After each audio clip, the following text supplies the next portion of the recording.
This episode is brought to you by Content Multiplied. It's not a secret anymore that content creation is really important, but very few people talk about the importance of consistency. And I myself have really struggled with that consistency. And for that reason, I looked for a solution, and Content Multiplied was a really good one for me. Since using them, I've been able to focus on what I enjoy the most, which is recording podcasts, while Myla and her team are really taking care of everything else. Whether you have a podcast, you're holding keynote speeches, you're doing a YouTube series, you're writing a blog, a newsletter, a book, the Content Multiplied team can really take whatever you're producing and repurpose it into a series of micro content. And suddenly you have dozens and dozens of pieces that can be shared for you. And Content Multiplied even takes care of that for you. Unlock your content superpower with Content Multiplied and go to contentmultiplied.com today. That's contentmultiplied.com. Thanks, Myla. And let's go into the show.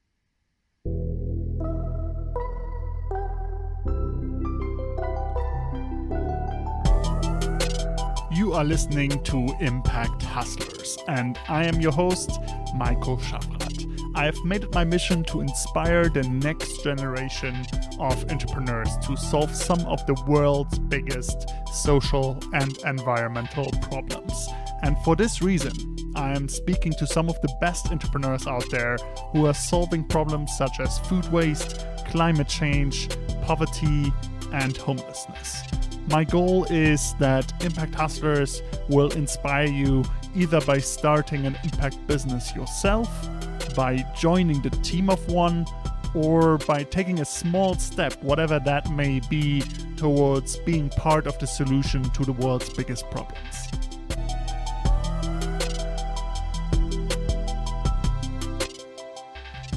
In today's episode, I speak to Adam McCurdie, founder and CEO of Humanitix, an events ticketing platform which donates 100% of profits to education programs around the world, which are supporting the world's most disadvantaged kids. Founded in Australia, now based in Denver, Colorado, Humanitix has now raised more than $1 million to charities they support, and it's great to have you on the show, Adam. Thank you. Great to be here. Thanks for joining me. So first off, tell us a bit more about yourself and why are you doing what you're doing with Humanitix? What's been the journey that led you to this point in time? Sure. I mean, growing up, I was always very inspired by my grandfather. He was a very successful engineer. He invented the earth leakage system, which stops people from getting electric shocks in the mines. And then he was a lead executive at Commodore Computing, that 64 in the Amiga, and he was always building things, creating things, super curious, and I was always inspired by that. So when I I studied engineering and mathematics at university, and was always looking at something I could apply myself to that was different, that contributed to the world, that led to a fun, exciting, and colorful career, but one that wasn't just dominated by trying to accrue as much wealth as possible. So that's very much my motivation for how on earth I ended up doing Humanitix. All right, we'll talk about how Humanitix works in a second, but what struck me is that you're specifically donating your profits to education programs for disadvantaged kids. Is there a particular reason why that's a cause that you care about particularly? Yeah, so in basically, our whole journey has been how to allow Humanitix to create as much impact as possible. And we've been teaming up with some of the cleverest foundations in the world, most namely the Atlassian Foundation, whose mandate and focus of their research are finding the most effective charities in addressing disadvantaged kids all around the world, predominantly through education. And it was through interactions with them and other philanthropists that we really started to understand the power of education and that it has multi-generational effects, significant impacts even on the environment, and it's long-lasting and it's sustainable. And so that's one of the many reasons why we decided to, for now, focus on education. But as we continue to grow and hopefully start to give more and more money, that can start to expand as we start to engage with more partners to understand more cause areas that we can be making impact on. Okay. Yeah, give us an overview of how Humanitix actually works. How does the platform work? And I guess what type of platform would you be replacing? Is that platforms like Eventbrite or other kind of Ticketmaster? Tell us a bit more about how does it work and how you're different from existing platforms out there. Sure. So Humanitix is a events ticketing registration platform. So an event organizer would typically use Humanitix in replacement of Eventbrite, although there are many other software as a service ticketing platforms like Eventbrite, but typically they would use us instead of that kind of platform. The type of event organizer that we service is wide-ranging. It's everyone from a tens of thousands or hundreds of thousands of people at a music festival or a conference or professional networking events, all the way down to a 10-person yoga class or a 10-person meditation retreat that an entrepreneur is taking people out to have an experience. But then there's also private schools who do a lot of ticketing, universities that we do the ticketing for all their different alumni events and graduation dinners, all these kinds of things. We don't play in the Ticketmaster end of the ticketing end of the spectrum, which would be massive stadiums with Ed Sheeran and Beyonce and the Denver Broncos. That's a very different game of ticketing. We play in everything else in that self-service events ticketing platform. And I think the reason why event organizers are just in droves now switching to Humanitix is because our booking fees are lower than the competitors, so everybody's saving money because our whole attitude was that we felt booking fees were too high in the industry, so we've managed to reduce them, which everyone appreciates. Most importantly, our technology itself is incredibly competitive, so we're offering features and promotional tools that the others aren't. Our customer service is second to none. We're fanatical about customer service, which has been something that's heavily neglected by the ticketing industry. So you're an event host that's looking for guidance, looking for advice, looking for a bit of a sanity check on the way that you've set things up, and we are fanatical about helping you. And then the biggest point of difference is that we are a 501c3 nonprofit, and we give away 100% of all of our profits that we make from booking fees into funding children's charities that make the most impact in local communities. And so as an event host, you're now getting a better platform at lower fees with better customer service, and just by nature of your ticketing partnership, your event is now having this awesome philanthropic impact. So we've created the biggest no-brainer in events ticketing, and I think that's the main reason for our success and growth to date. Got it. So from what I gathered, also preparing for this, it seems like, again, your focus is not just on the social cost, but also just making sure that you provide the best possible experience to event organizers, right? So I assume most event organizers that are signed up to Humanitix really care about the causes you support. But even if they wouldn't, let's assume they wouldn't, is it just is your strategy to just be the better product anyways, or how does that work? Yeah. Exactly. And that has been core to our philosophy since day one. We didn't want to be an ethical, social enterprise that relies on the customer to use us purely because we're the most ethical. We thought that this would have runaway success and growth if we are by far and away the most ethical, but also we don't rely on that. We aim to be the best product tool for the event host's business. And I think us achieving that is the reason why we've had such success. And I think it's been a very healthy thing to keep in the back of our mind. It's why when you look at our entire team, it's half engineers, product people, designers. At the end of the day, what makes our organization grow, tick, and create impact is by attracting event hosts to switch to Humanitix. And to get an event host to switch to Humanitix, particularly the bigger, more complex, sophisticated events that have more booking fees as a result, we have to come to the party with a very compelling piece of technology, not just a far more ethical model. Love it. I think that's what I see sometimes in that space, that social entrepreneurs are often very focused on the social cost that they want to solve, which is great. Obviously, that's the reason we're doing these things. But sometimes forget that the user experience is so powerful, and you still gotta focus on that, because if you can convince people that don't even care about the cause to still use your platform and still have a positive impact, I think that's super powerful. So amazing. I guess there's a elephant in the room. Yeah, go ahead.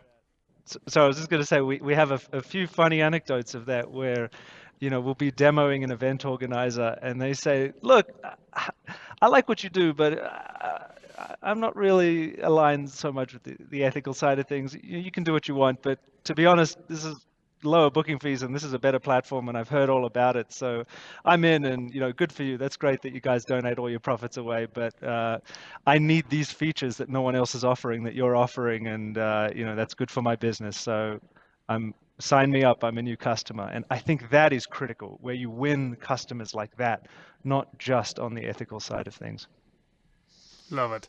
I guess there's an elephant in the room, though, and that's you have lower booking fees, you're giving away your profits to charity, and you have the best platform, according to you, obviously. How do you make that happen, right? Like, basically, the challenge isn't the challenge that you have, like, potentially a tiny budget. Like, you want to obviously optimize your impact, so you don't want to eat up the whole booking fee to improve your platform. But how can you be try to be the best platform and at the same time have a lower booking fee and give away your profits? How does that tension get resolved in your head?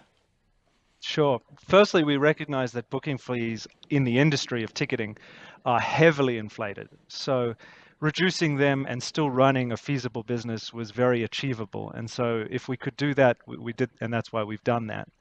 When it comes to then building a piece of technology that is compelling, we've been around now for 6, coming up to 7 years. It's taken 6, 7 years of product and engineering and design efforts, like you can't imagine, for us to, as aggressively as possible, race to being the most useful and valuable ticketing platform to an event host who's running any type of event, big or small. And that's been a journey. We started off with a very basic ticketing platform pilot, prototype. And as a result, we were only able to service very small basic events, events that, just selling one ticket type for 50 people, and they wouldn't notice the fact that we don't have all the features that the other guys have because they're not using all those features. And slowly over time, we've continued to build and build and build out the product. And as a result, go after and attract more and more sophisticated event hosts. And we've just stayed on that path, and we've listened to the customers all the way throughout. I think so much of it was that at the beginning, we had to build the events themselves. We had to build the events for our event hosts. And so we'd really understand, what matters to them, how they set up their events, and as things get more sophisticated, compared to building the platform that we've got today, which is completely self-service, where you as an event host can log on, create your account, build your own event, pull your own reports, do everything yourself. Reach out to us for support if you need, but you're the master of your own destiny. When we built our very first prototype, it wasn't so self-service. We had to really do all the nitty-gritty work for event hosts. And I think you learn a lot, and you get a lot of scar tissue through that process. But that's where we've just remained laser focused on building this platform. I mean, maybe another big question on that that we had at the beginning was, can we attract the right talent in engineers and product people to build this platform that needs to be super competitive and be the best, without an organization that can offer equity, like a typical startup could offer? And would that be enough to attract talent? And it turns out that the answer is overwhelmingly yes. In 6 years, we've had 0 churn in our engineering team. It's phenomenal, and it's been a continually growing engineering team. And it's because there are a fortune of people, talented people, switched on, who are craving a beautiful combination of challenging work in engineering, in this case, combined with real, genuine purpose and contribution back to society. And our engineers are loving it, the fact that they can be building complex, sophisticated seating map technology that translates to us winning big venues, which translates to putting thousands of disadvantaged kids through school who would have otherwise not had the opportunity to do so. And when you see that lining up enough, that has been far more valuable, as it's turned out, than offering equity, because we were very worried about that at the start, where our intention and what we've done is set Humanitix up as a 501c3 non-profit. So there are no shareholders, there is no equity, there's no opportunity to sell this business and make a lot of money as a result. But it turns out purpose trumps that. Love it. Let's dive deeper into that, actually, and your decision making around being a nonprofit. On the Impact Hustlers podcast, I think most of the founders we have are definitely founders of for-profit ventures, but we've had like a whole mix of founders of pure charities, but also founders of hybrid models where sometimes there's a for-profit company that's kind of working hand in hand with a foundation or a charity, and then kind of they take advantage of both models. You just said you were worried about attracting the best talent because you can't give them equity. What other factors did you consider when you chose your legal entity and the type of legal form that you should have? And what did actually then make the difference for you to choose the nonprofit model? Well, with a business like ours, ultimately the way that we create impact is by running a business, generating a profit, and giving it away to the most impactful charities that we can partner up with. By introducing shareholders into that mix, that would naturally dilute the amount of profits that we're able to give to our partner charities, because we'd have to be paying shareholders a dividend and justifying growth and profitability while simultaneously giving another portion of that profit away to charity. So we always thought that if possible, the cleanest and potentially most impactful organization structure is a 501c3 nonprofit, is a charity, meaning that there are no shareholders expecting their return, and the model is clean. It also can reduce skepticism of our model where, okay, well, how much are you keeping for yourself for the profit, and how much are you, when are you going to sell this to Eventbrite or Ticketmaster? What's the game here? And by setting it up as a 501c3 nonprofit, as a charity, that completely addresses that understandable concern. What's interesting is that when you have a model like ours, the mechanics are very, very similar to a traditional for-profit business that's trying to generate a return for its shareholders. It's just that in our case, we've replaced shareholders with the world's most disadvantaged kids who we provide an education for. So in the same way, Humanitix wants to be as successful and as profitable and acquire as much market share as we can and delight our customers, and as a result, make as much profit as we can. It's just that it's not for then the end result of giving it to shareholders. It's for the end result of giving it to the world's most disadvantaged kids to have access to quality education.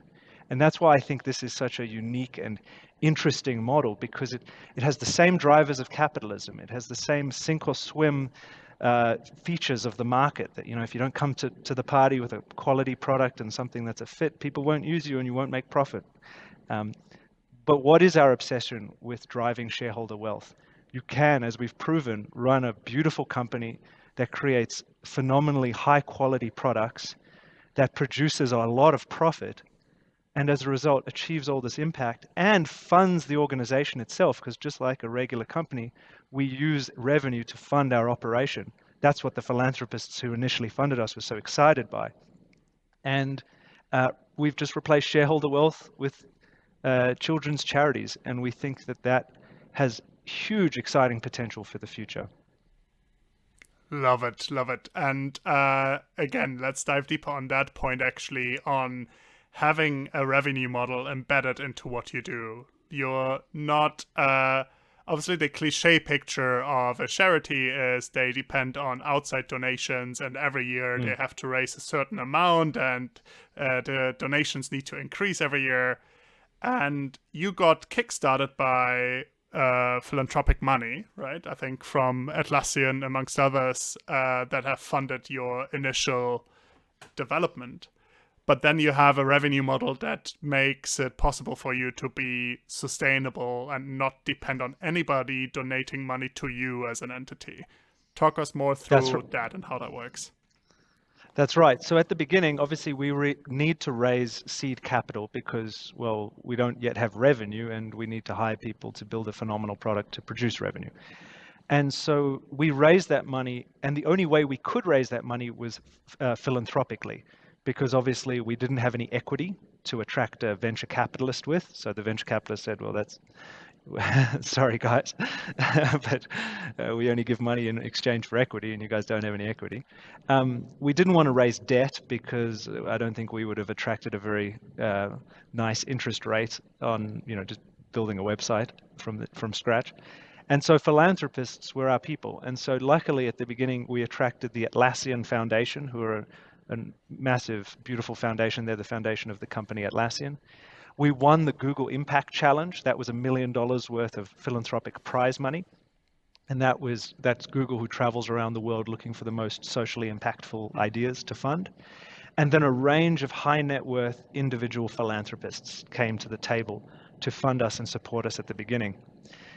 The pitch to them was that, different to most charities, if this works, we won't be coming back to you for more money. Because to your point, typically in the charity sector, the way that you continue to fund your operation is through annual donations given from the public, donors, foundations, philanthropists, etc. But in our case, we said if this works, Humanitix should be able to use your philanthropic money that you're giving us as seed capital to produce a ticketing platform that attracts enough event hosts, produces enough booking fees, and therefore can both fund itself and produce a big profit that we then give to our partner children's charities. And so in that sense, it's a form of venture philanthropy, because we're saying to the donor, with $100,000, we're not coming back to you for more, but we're hoping to leverage that $100,000 into millions of dollars every year from profit in booking fees that we're going to capture into children's charities, which is a whole new way to think of philanthropy, leverage, and sustainability in the charity sector. Love it. Love it. Let's talk about some of the lessons learned in your journey. I'm always keen to cover lessons learned, especially for early stage founders that are listening to this. And you are actually a first-time founder. This is the first company that you have started. And I mean, any founder is constantly learning a million lessons and making a million mistakes and learning from it. And I'm sure there's loads that we could be talking about, but you told me in preparation to this that one of the biggest challenges that you had to overcome was actually bootstrapping the organization, bootstrapping the business with your co-founder, Josh. And you actually ended up with quite an interesting agreement where you were sharing Josh's salary to bootstrap the business. Tell us more about that. Yeah, that's right. So the first lesson is find a really good co-founder. Doing it on your own is, I don't know how sole founders do it. I'm still amazed. And so much of my journey and what I've been grateful for is finding a phenomenal co-founder in Josh. We'd been friends for years, best friends. And we had similar ambitions to, what we wanted to do with our careers and our lives and set up something like Humanitix. And so we did. We both were working our jobs and trying to build and create Humanitix and pilot these types of businesses, this concept in our spare time outside of work. But naturally, we realized that this is not really going to give us the shot that we want. We need to focus on this full time. The problem is that we wanted this to be a charity. So raising money at the beginning was very, very difficult. So much so we couldn't raise money. And we didn't really want to raise money because it would have been a philanthropist's dollar that we were terrified of wasting at that stage of the business. So instead what we said was, well, okay, let me give up my job, give up my salary, and focus on Humanitix full time. While at the same time, Josh would stay in his job so that we could then share his salary and use additional funds to bootstrap and seed fund the beginnings of Humanitix. So in that way, we'd be making the same financial sacrifice. It's just built on a hell of a lot of trust and it allows one of us to focus on Humanitix full time, which would give the organization a much better shot at being successful. Obviously, the challenge there is that this is on a handshake. We've been best friends for years, and the concern is that we're going to screw up one of the most beautiful friendships ever by getting into business, let alone getting into business. We're going to get into business on this, hairy arrangement of sharing a salary.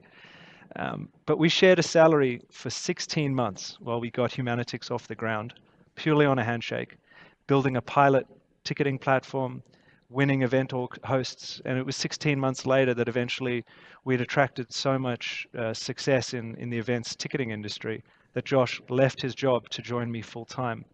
And at that stage, we still hadn't raised any money, and we continued to build out the platform, continued to attract more event hosts, and it was then maybe 3-4 months later that the very first individual philanthropists saw what we were doing and said, you know what, you guys have proven something very, very interesting here, and I believe that if it scales and grows, this thing can do a hell of a lot of impact. And that's when we raised our first money. It was about 2 years into the journey that we raised our first dollar philanthropically. Just a really quick break from this episode to let you know a little bit more about our podcast producer and content agency, Content Multiplied. With all the moving pieces of a business, you can't be stuck managing and creating new content all the time. That's why I've started using Myla and her team at Content Multiplied. It's really an all-in-one content management and repurposing solution that can handle all your content needs. Visit them at contentmultiplied.com today. Contentmultiplied.com. Okay, let's get back to the episode. Wow. There's 2 questions coming up from this. Let's cover the first one first. Obviously, you said you know Josh since high school, so I assume there was a lot of trust there. He wasn't a random person you met at a startup event. And so I think that's probably a big reason why this worked.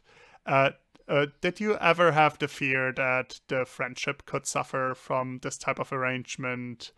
And how did you manage that? Like moving from friends to co-founders and suddenly having like financial dependency on each other? Right. The answer to your question, absolutely. There was a lot of fear that we'd screw up our friendship. It's a really good thing that we were friends so that there's, pre-existing trust and understanding of each other there. But on the other hand, there's a lot of risk in screwing up a really good friendship. And so we had many, many conversations right at the beginning when we were taking the plunge for me to leave my job and us to start sharing a salary. And we were very upfront about it. We said, look, the worst thing that could ever happen here is for us to lose our friendship. So if we ever feel like that's happening, we need to communicate and be upfront with that and respect that and perhaps pull away from setting up Humanitix if it gets to that. But the other thing is we set some pretty clear rules. The one was that if things are bugging someone, you must raise it early, you must raise it even immediately, and you must raise it directly to the person. So much of where trust breaks down in a relationship is where, I might do something that upsets you or kind of ticks you off, and you bottle it. And then I keep doing that because I'm not aware of it. 3 months later, I then do something else, and you might explode and say, you know what, I'm just really upset about all these kinds of things and this thing that happened 3 months ago and all that kind of stuff. So we had a rule that if that ever happens, that's on you for bottling that. You can't bottle something that you're upset about. Secondly, where you're directing your feedback needs to be directly back to the person. So often that can be very difficult, even when it's small things, small annoying things, they really add up over time. And that's what's important to raise early. But what we often do is instead of raising it directly to the person, we talk sideways, otherwise known as gossip. And we have other friends we have a big group of friends, which we're all part of. And so one of the risks is that, I'm doing something that's upsetting Josh, or Josh is doing something that's upsetting me. And we're now telling our friends sideways, or telling other people that we know sideways about the frustrations that we have with each other, rather than going directly to the person, to me or Josh, to communicate what's bugging us. Once that happens, where you talk sideways, that is the most destructive thing ever, because then now the whole relationship and the trust is broken, because you're now trying to defend yourself about what the other person might have said or didn't say about you. So we hit that right on the nail of the head, that we have to be direct, clear, and immediate in our communication to each other. Something that we've really upheld, and I think that was a big part of why we were successful in such a, an arrangement with a handshake of splitting a salary. The second thing is that we recognize that things won't always be even in terms of contribution to Humanitix. At times, the business will be leaning more on my skills and more on my contributions, and I'll just be getting luckier and giving more to Humanitix. And at other times, Josh will be giving more to Humanitix and getting lucky, and the skills that Josh brings to the table are being used more by Humanitix at the time. But if it's easy to get upset with this type of arrangement where one feels, you know what, I'm giving more, or they're giving more, or it's not quite even. And just to acknowledge that straight up front, that this is going to be a journey that has peaks and troughs of contribution between us, but overall we're incredibly passionate, we have a great work ethic, we have complementary skill sets, and we need to trust that over the long term this is going to be roughly even in terms of what we contribute, and ultimately we're going to who cares, we want to build this thing into being the most beautiful, impactful social enterprise, and not get caught up in minutiae of petty arguments around who's done more or who's done less, which is another source of what we thought would be some pretty traditional angst in a co-founder relationship, particularly one where we're sharing a salary and things are financially unstable. Back to sharing a salary, obviously this required quite a lot of creativity, but also some conditions being met. First of all, that you both are able to live from one salary, right? It needs to be high enough to even be able to do that. I think in recent years, we've seen like a lot of different new innovative models for funding startups and for allowing entrepreneurs to take the leap. There's been models like Entrepreneur First, for example. I don't know if you're familiar with that model, but where basically you get a stipend for starting a company. So your living costs are covered for a few months while they also help you find a co-founder. And then if you're successful, you get actually the first investment, and Entrepreneur First benefits from that.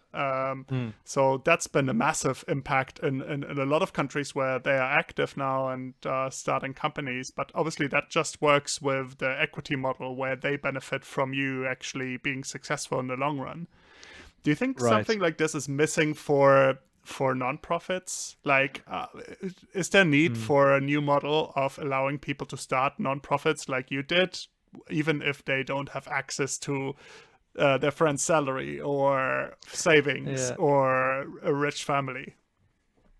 Yeah, a couple of things come to mind. One is that the way that we made it work on one salary, firstly, was that, and we were fortunate enough to be in this position to do so, we both moved back home with our parents. And that was an incredibly humbling move to do that. But we wanted to make this work and we were willing to sacrifice it. And my girlfriend, who I'm actually about to marry in a month and a half from now, was my girlfriend back then, and incredibly understanding and supportive, and just thought that this makes a lot of sense, making these kinds of sacrifices. So we were both in the fortunate position that we had loving, supportive parents that we could move back home to, albeit that's not a very sexy journey. But we were happy to do what it took to make it work. So that's how we made it work on one salary. To the other part of your question of is there an opportunity here for more capital to be going into non-profit founders to have living expenses, etc. I do see some of it. There are things like the Maya Innovation Fund and whatnot in Australia, and some others here in America, but they're few and far between, and they're designed to ultimately listen to an entrepreneur who's got a non-profit idea and give them an amount of money that would enable for them to survive and seed fund the organization for 6 to 12 months.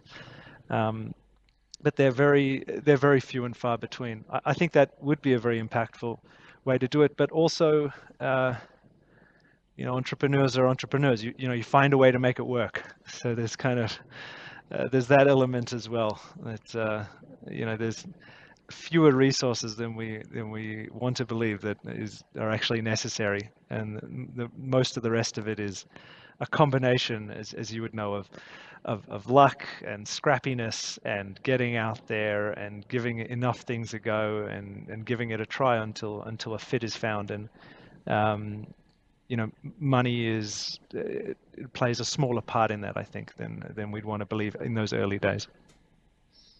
Did you have that entrepreneurial energy in you all the time, like since childhood, or do you feel like you had to learn a few entrepreneurial skills as well along the journey to be able to get where you are now?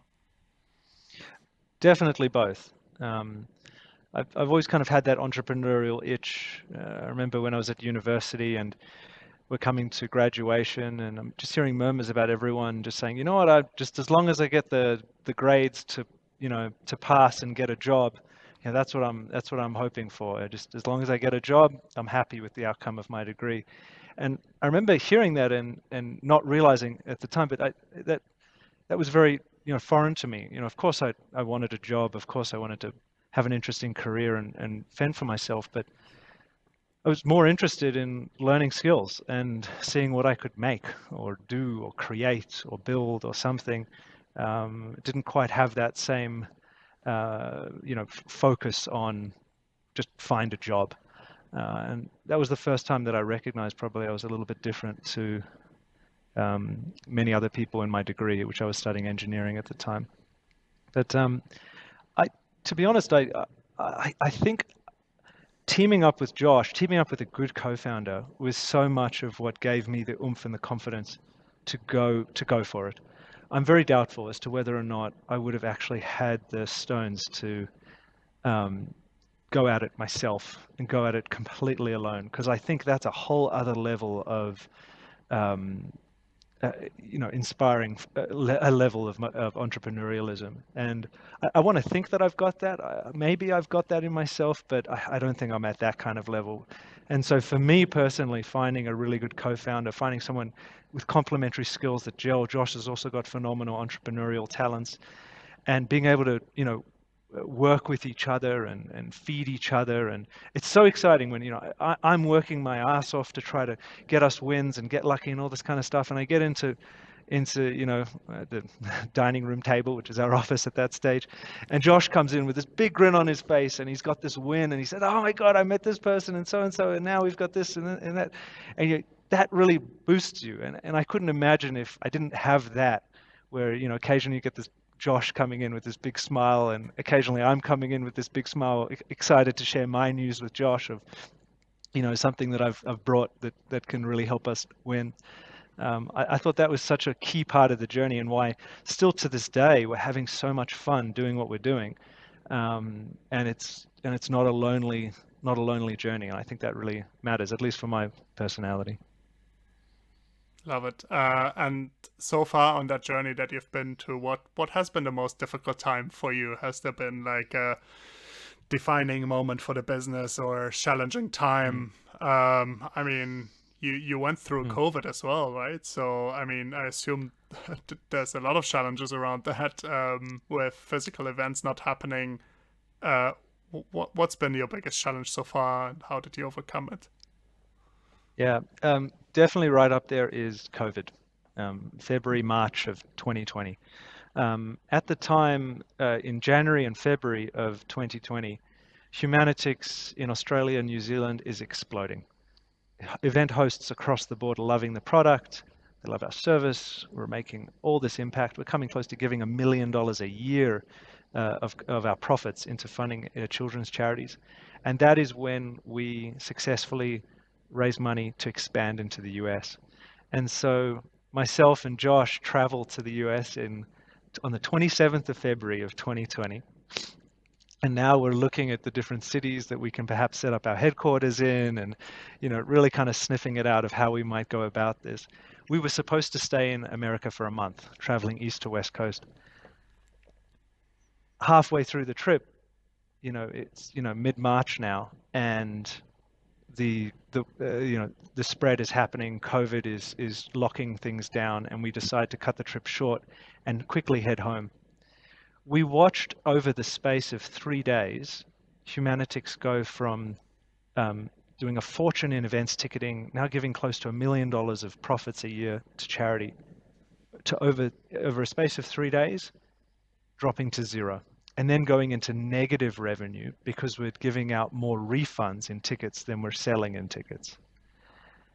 And that was terrifying. You've now got lockdowns happening across the globe, and event hosts very uncertain. We've got thousands of event hosts on our platform who are very unsure of what to do. And we've got this beautiful team that we've built that has the most phenomenal culture and filled with people that are passionate and part of our family and love what we do. And it was terrifying. So we get home, and I repurposed our entire sales team into account management, because we said, you know what, we've got thousands of event hosts right now that are seeking guidance, that are seeking support, but real support at a time of complete uncertainty where they're watching their livelihoods go up in smoke. We need to help them with communication strategies, how to, different strategies with maybe postponing the event, offering gift cards with our gift card feature, other ways to kind of retain revenue to see this out for however long the lockdowns last. But then at the same time, we've got this issue with watching our balance sheet now shrink every week, and you're thinking, well, how much runway do we have at zero ticket sales, and how long does zero ticket sales continue? How long is this going to go for, with just complete uncertainty? And that's terrifying. And so luckily we were able to reduce half of our team, including myself and Josh, down to 80% salaries for a few months. Keeping the entire team together, giving a fortune of love to all of our event hosts to help them during a tough time. And then things started to open up. The industry started to return. Live events started to come back. By the end of 2020, our ticket sales were ahead of where they were pre-COVID.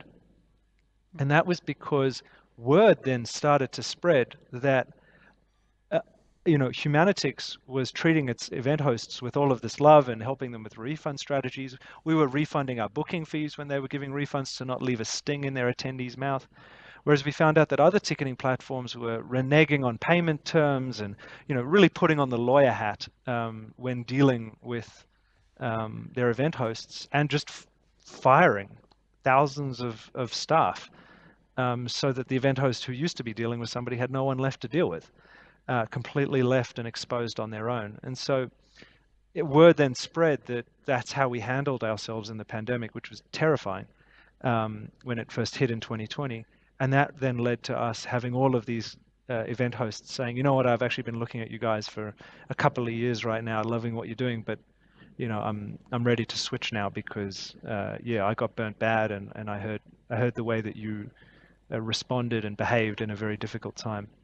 Obviously then, with the Delta wave and whatever, there's been, some wobbles, but we're far ahead of where we were pre-COVID, and continued with the engineering team to continue to build out the platform to make it continually get better and better for live events, on the assumption that live events would come back.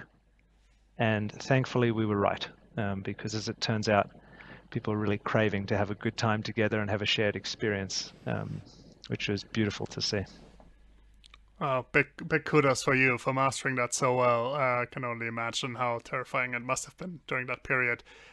We don't have much time left, so a very quick question as the last question is, if you imagine the world in 10 years from now, how does the world look like if Humanitix succeeds? And if you continue to succeed, how does the world look like?